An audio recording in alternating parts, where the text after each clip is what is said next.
போறேன்ட்டு போனா இந்த மாதிரி போனமா போறாங்க சாமி. எந்த வேலைக்கு போய் இப்படி செப்டிங் கேருக்குள்ள யார் தள்ளுனாங்களோ யார் பண்ணாங்களோ எங்களுக்கு தெரியாது. நீங்க தான் இதுக்கெல்லாம் ஒரு முடிவு எடுத்து எங்க வயலுக்கு நல்ல வழக்கம் பண்ணி கொடுக்கணும் சாமியே. செப்டிங் டேங்க என்ன டேங்க நான் எங்க ஐயா போய் பார்த்தேன். எவன் கூப்பிட்டு போனான்னு தெரியலையே.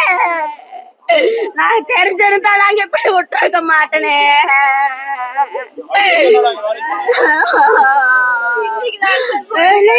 போயிருக்கிறாப்லைங்க.